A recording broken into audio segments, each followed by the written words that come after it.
pessoal, sejam bem-vindos a mais um episódio do nosso podcast. Hoje vamos falar sobre um tema essencial para quem trabalha e enfrenta problemas de saúde, os benefícios previdenciários para doenças psicológicas e osteomusculares, além das aposentadorias pelo INSS. Para esclarecer todas as dúvidas, recebo aqui a doutora Messia, especialista em direito previdenciário. Seja muito bem-vinda, doutora Messia Carvalho, ao nosso O Que Pode, para a gente trazer aí muitos esclarecimentos, né, para o trabalhador, para o público no geral, saber um pouco mais sobre a questão previdenciária de ser.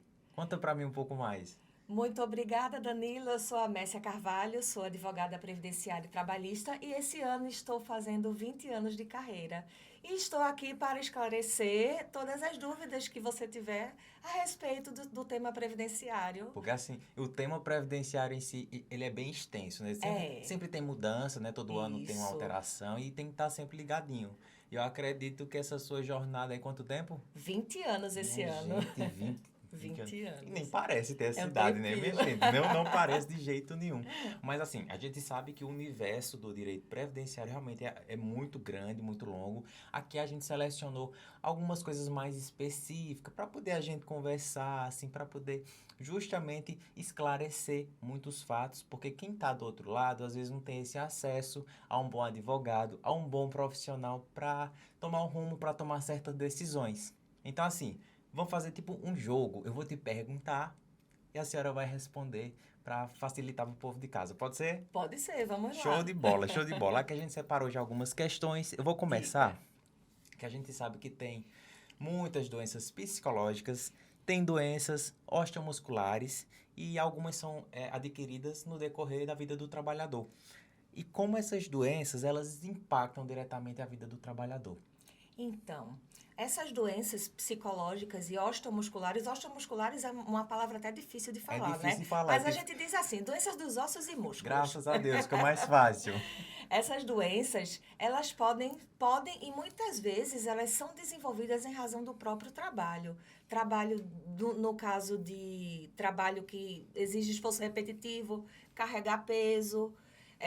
Nós temos muitos clientes aqui que são bancários e lidam muito com contagem de numerário, digitação, ou outros trabalhadores que lidam carregando peso, operando máquinas, fazendo esforço repetitivo, e desenvolvem tendinites, bursites, ou problemas no ombro, na coluna. Porque tem toda aquela questão que a empresa tem que oferecer, tipo a questão ergonômica. Ergonômica. E as empresas não ofertam um ambiente de trabalho ergonômico adequado. Sabe o que eles deveria. ofertam? Muita pressão, né? Muita pressão. Mas isso E aí é que a gente chega nas doenças psicológicas.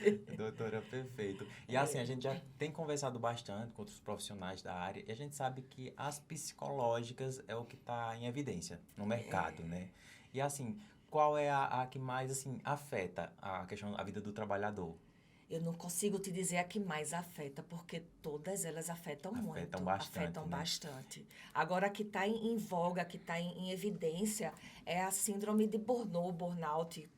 Fala-se de várias maneiras, que é aquela que é própria do trabalho mesmo, que é o esgotamento do trabalho. É o trabalhador não aguentar mais, tá saturado, tá esgotado. Entretanto, muitos estão desenvolvendo também síndrome do pânico de tanta pressão que sofre dentro do trabalho.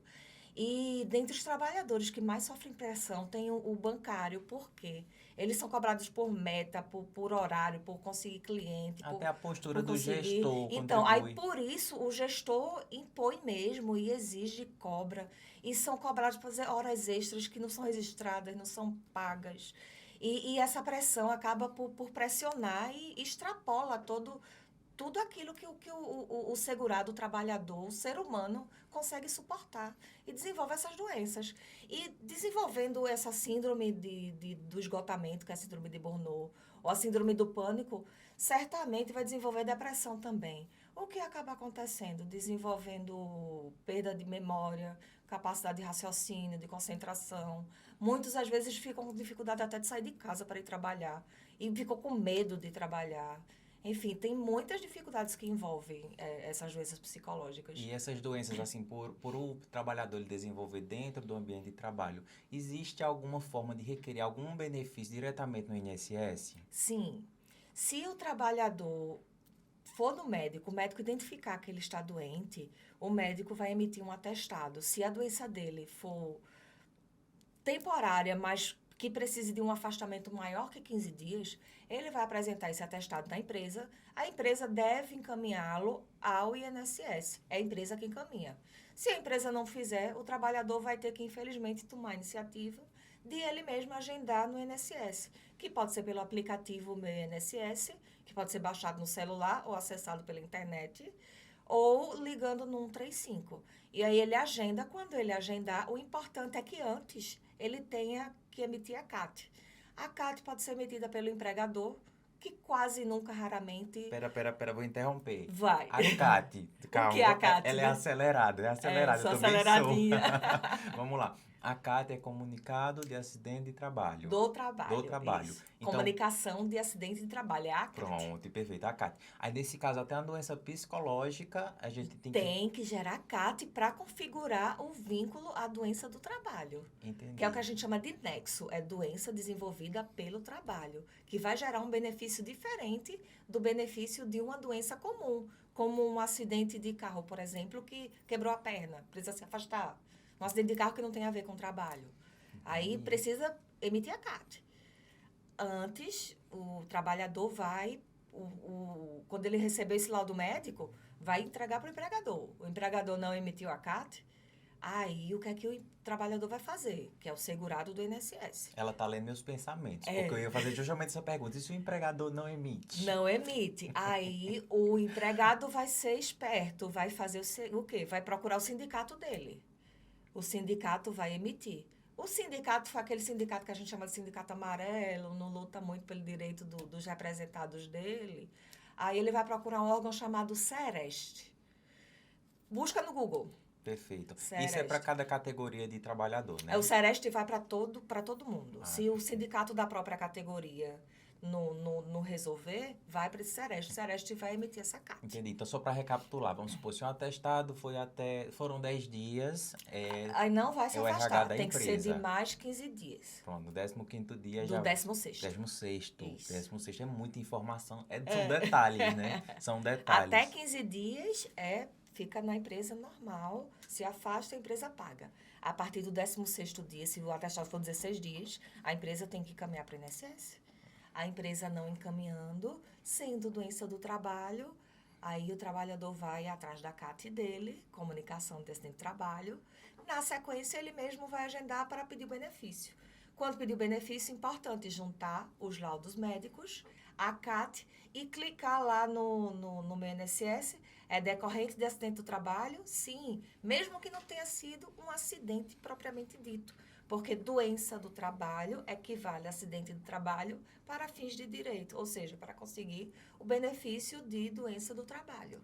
Entendi. E lembrando que o empregador ele vai lhe pagar 15 dias de salário, a partir do 16º dia quem vai pagar é o INSS. Entendi, perfeito. Realmente é muita informação para minha cabeça, como eu já venho falando, né? E é sempre bom reforçar a informação. Eu vou até abrir um parêntese, porque assim, eu já vi uma situação em que a empresa não acatou o atestado médico, tá? Ele não acatou.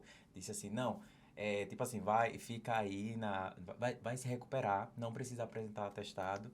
E aí a gente vai registrar aqui como um abono e tudo mais, para não prejudicar o teu histórico profissional. E isso a gente comenta em outra oportunidade, porque aí já é outra parte do direito, a gente né? vem para uma esfera mais trabalhista Exatamente. e perigosíssima. E eu sei que, tipo assim, no previdenciário a gente tem o auxílio doença e tem um auxílio acidente. Tem o auxílio doença, que se divide em auxílio doença por acidente de trabalho, que é o famoso B91, que gera uns direitos, que eu comento mais à frente, até me lembro para eu comentar a diferença entre eles dois. E o auxílio doença previdenciário, que é o auxílio doença comum, o famoso B31. Tem o auxílio acidente, que é o B94, que ele é uma verba indenizatória, não gera direito nenhum a não ser de receber o dinheiro mensal indenizatório até a aposentadoria.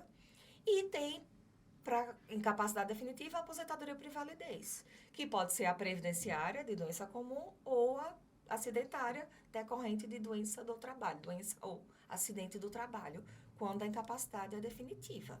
E aí tem cada um suas especificidades. Aqui é importante a gente frisar a diferença entre os auxílios doença por acidente de trabalho, auxílio doença comum e o auxílio acidente. Assim, realmente é muita informação, são É, muitos detalhes, né? isso. São muitos detalhes. Assim, a gente sabe que quando uma situação dessa acontece, que o empregador ele perde ali uma possibilidade de trabalho, que vai mexer na renda familiar e tudo mais, isso impacta muito o bolso do trabalhador. Aí eu te pergunto, uma situação dessa, vamos supor que ele tem um salário X e apresentou o atestado, foi encaminhado para o INSS, a empresa correu tudo direitinho, ela emitiu a CAT, Emitiu. Eita, que emitiu isso a é um CAT. milagre. Faz alguns anos que eu não vejo uma empresa emitir uma CAT, viu? Vamos torcer que a partir desse podcast eles passem a emitir.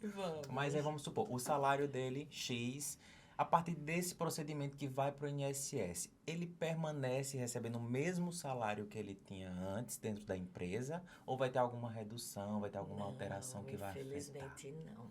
Acontece o seguinte: o salário dele, o benefício vai ser no seguinte valor. Aí vai ser um pouquinho complicado, preste É atenção. conta, é matemática? É conta matemática. Misericórdia. O trabalhador que começou a trabalhar antes de 1994 ou a partir de 1994 vai somar 100% dos salários dele desde julho de 1994 e dividir pela média aritmética da quantidade de salários que ele tem. Essa média aritmética vai multiplicar por 91% e esse vai ser o salário do benefício dele, o B31 ou o B91. Isso significa que todo mundo em começo de carreira recebe um valor menorzinho, né? Quando faz essa média de 100%, o valor já cai, não é o seu último salário, em regra. Entendi. Aí, quando multiplica por 91%, diminui mais 9%. E já tem essa redução. Algumas categorias têm uma convenção coletiva que obriga a complementação, dentre elas a do bancário, por um período de tempo, não durante todo o benefício. E outras não, a maioria das categorias não tem, então a pessoa fica recebendo só aqueles 91% da média. Então, por exemplo, alguém que ganha hoje R$ 5.000, mas começou a carreira ganhando R$ 1.000. Fazendo essa média, digamos que dá 3.500. 3.500 ainda vai multiplicar 91% de 3.500. É o que ele vai receber nesse tempo. Entendi. E eu tenho uma lembrança, assim, uma lembrança de um tempo aí atrás, vou dizer assim, dos anos 2000 pra cá, pra não denunciar a idade de ninguém, sabe? Que quando estava próximo à aposentadoria, o pessoal, né, eles pediam para o empregador assinar a carteira com um valor mais alto para poder ter uma vantagem na aposentadoria. Então, com essa base, essa alteração aí da Previdência, isso não existe mais, né? Houve um período curto de tempo, que foi muito curto mesmo, porque perceberam que não funcionou, porque realmente ia causar um déficit muito alto na Previdência Social, em que a aposentadoria era só os 3 últimos anos do salário de contribuição, essa média. Aí todo mundo fazia o quê? Nos últimos 3 anos, perto de aposentar, botava a contribuição lá em cima. E se aposentava com salário bem alto e as aposentadorias ficaram num valor bem elevado. Essa do salário de contribuição desde 94 já está válida desde da lei de 99, salvo engano. E só que era 90% dos melhores salários, 80% dos melhores salários. Com a reforma da Previdência, em novembro de 2019, piorou para passar a ser 100% dos melhores salários. Antigamente a gente pegava 100% dos salários. Antigamente a gente pegava só os melhores, os maiores. Agora pega todos. É percentual do percentual. É. Então, vamos supor que uma pessoa que tem ali na carteira um salário de tipo R$ 10.000, ele não vai ficar com um benefício ativo recebendo o mesmo valor, porque vai ter a questão do percentual e também tem aquela questão do teto da Previdência. Ia dizer, além disso, temos o teto. Eu li em algum lugar o teto da Previdência, então se está com R$ 10.000 na carteira, não vai... Ainda que ele consiga... tenha uma média de salários muito alta, que essa média fique acima do valor digamos que fique nos 8.000, ele vai ser limitado ao teto, que o teto agora em 2025 está perto dos 8.000. Entendi. E assim, ou seja, Trabalhador, por favor, não adoeça, brincadeira. É difícil, ainda mais com as condições de trabalho atuais que as empresas têm fornecido, viu? Doutora, assim, são muitas situações, né, que a gente sabe, principalmente, não só o bancário, né, porque aqui a gente sabe, a gente está trazendo muito conteúdo relacionado ao bancário, mas, assim, estende-se para o trabalhador de Não, para várias o trabalhador de várias categorias. categorias, sim. Tem trabalhador da construção civil, adoece muito de tanto questão osteomuscular quanto questão respiratória, por conta da inalação Eu achei da tão bonito esse nome, osteo. muscular. Perfeito. Eu entendi. E para a questão da aposentadoria por invalidez. Eu sei que assim, ó, o pessoal conversa muito sobre aposentadoria por invalidez. Ah, vou solicitar, vou requerer meu benefício. Mas assim, qual o critério principal de dizer assim, eu quero me aposentar? Não é escolha, mas eu quero me aposentar por invalidez. O INSS raramente, quase nunca, reconhece o direito à aposentadoria por invalidez. É difícil até para conceder auxílio-doença, tanto é que temos muitas ações aqui para a gente conseguir o auxílio-doença. Quando o segurado, o segurado trabalhador, né? Para o INSS é segurado, para a questão trabalhista, ele é o trabalhador. Para reconhecer a aposentadoria por invalidez é que é mais difícil ainda. É preciso chegar quase no leito de morte para reconhecer. Mas o direito à aposentadoria por invalidez, ele é configurado quando aquele segurado não tem mais condições de retorno ao trabalho em definitivo para toda e qualquer profissão. Ou seja, ele no auxílio-doença, ele está incapacitado temporariamente para toda e qualquer profissão, mas ele tem condições de voltar ao trabalho com o tempo. Às vezes ele volta com a capacidade reduzida, que é o que vai gerar o auxílio-acidente, e não pode mais voltar para determinadas profissões. E às vezes ele volta total para a mesma profissão, para tudo.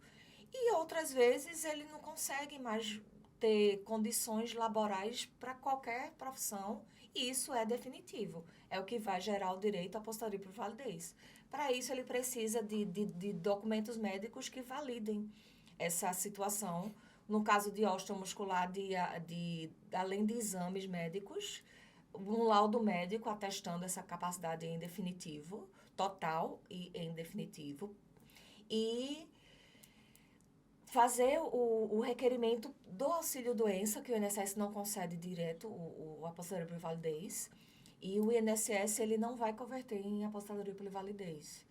Não conseguindo essa conversão via administrativa, a gente vai para a esfera judicial para pedir essa conversão em aposentadoria por invalidez. Vai passar por uma perícia judicial e o perito vai lhe dizer, não, de fato ele está inválido permanentemente. Entendi. Ou não. Então, eu percebo aí a importância de todo mundo fazer exames de rotina Sim. e guardar essa documentação. Sempre. Porque, então, quando chegar essa altura do campeonato, ele vai ter que comprovar, né? Vai ter que ter Isso. documentação. E não adianta ser um exame, um laudo médico com a data recente, por exemplo. A data recente vai ser importantíssimo, mas é preciso ter o histórico. Ter o histórico, Isso. né? E tem alguma situação, porque assim, já que a gente sabe que é a Previdência que paga esse benefício, existe alguma situação que, por exemplo, você não consegue mais trabalhar aqui nessa situação aqui, por exemplo, está digitando muito, já está com problema aqui nos punhos, mas você consegue trabalhar em outra função, que é chamada, é a tal da reabilitação. Tem isso mesmo? Tem. Você se afastou pelo auxílio-doença, está lá recebendo auxílio-doença, digamos que auxílio-doença por doença do trabalho, que em regra, quando acontece isso, o auxílio-doença por acidente de trabalho, que é o B91. E aí, o INSS identifica que aquele segurado não tem mais condições, ou então a perícia do INSS identifica que ele não tem mais condições de exercer aquelas atividades. Aí o perito do INSS vai encaminhá-lo para a reabilitação, e nessa reabilitação ele vai retornar capacitado para exercer outras profissões que não aquela que ele já exercia.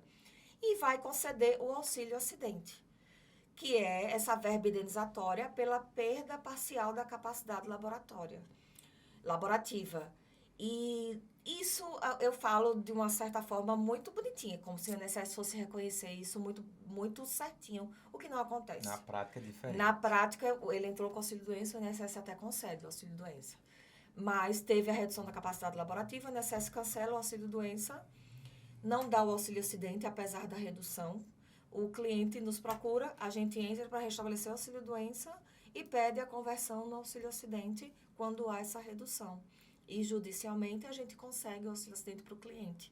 Agora, o auxílio-acidente é quando realmente ele quer e tem condições de voltar a trabalhar em outras funções, porque se ele não tiver condição temporária ainda de não trabalhar, a gente pede somente que restabeleça o auxílio-doença.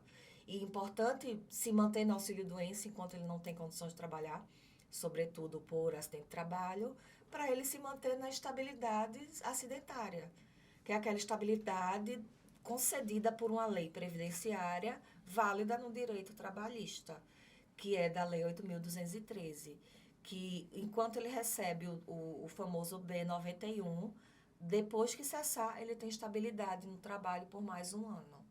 Além disso, além dessa estabilidade por mais um ano, enquanto ele recebe esse B91, o empregador é obrigado a recolher o FGTS dele.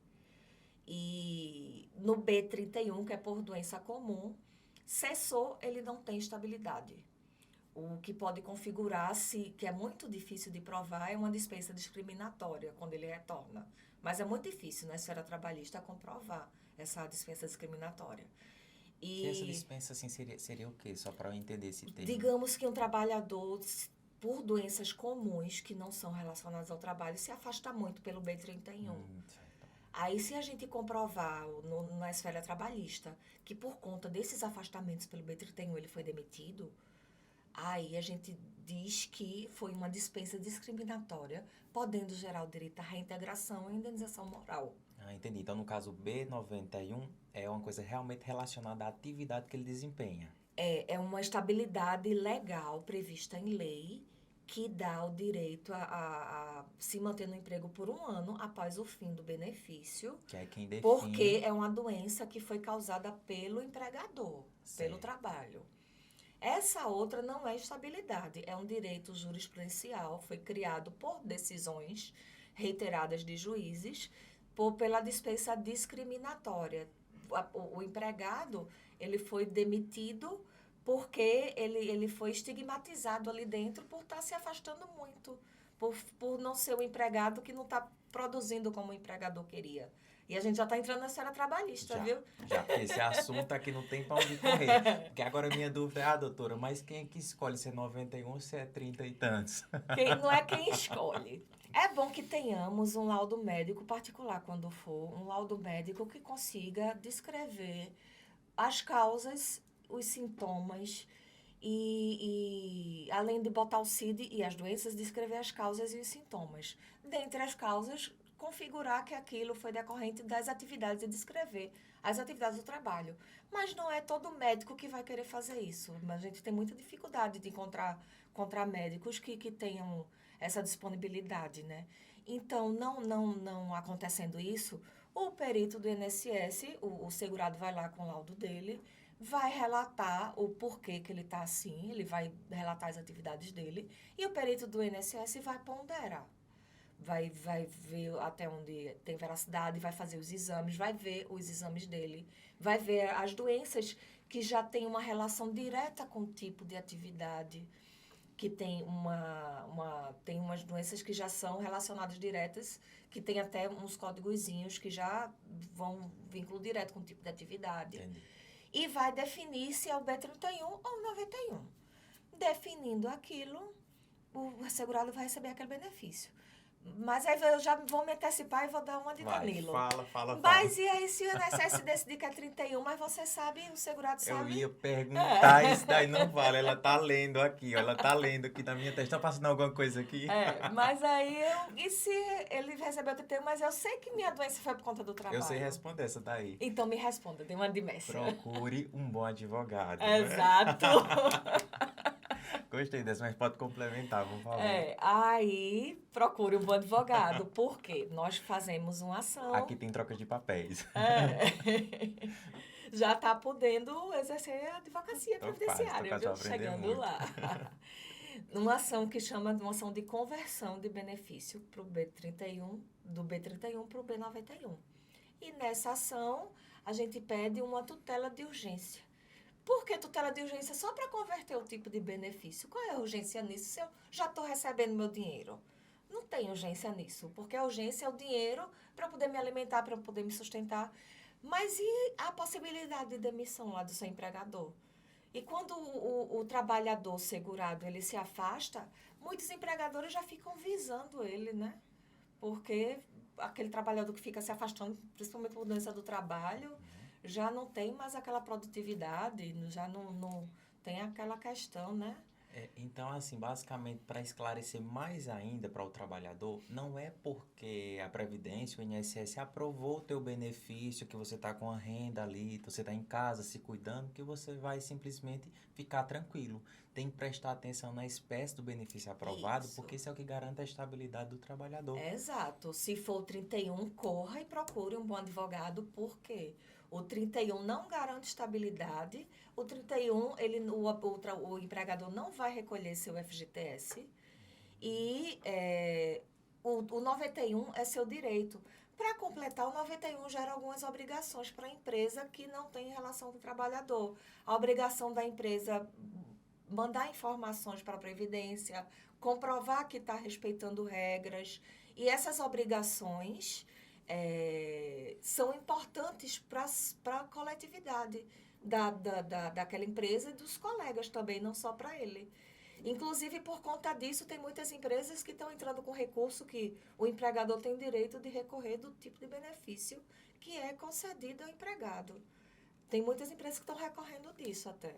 Eu sei, doutora Messia, que, tipo assim, esse assunto é muito extenso. É um assunto, se a gente fosse pegar tudo assim ao pé da letra, a gente ia ficar conversando aqui até 2035, mais ou menos, né? Ia ser vários anos de bate-papo e ainda tentando acompanhar as alterações.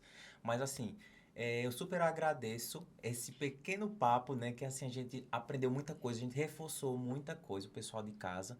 Caso tenham dúvidas, podem entrar em contato também para justamente esclarecer, ver uma questão de uma consultoria com um bom advogado, de preferência experiente na área.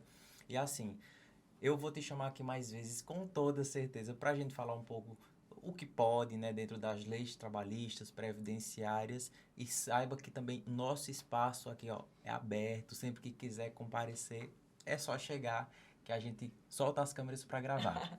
Igualmente agradeço. É muito bom poder partilhar dessas informações com o grande público, porque é importante que o grande público tenha conhecimento dos seus direitos, né? Sobretudo o público que está em situação de vulnerabilidade, que precisa dos benefícios, que precisa de auxílio de um profissional. Então, igualmente agradeço, Danilo.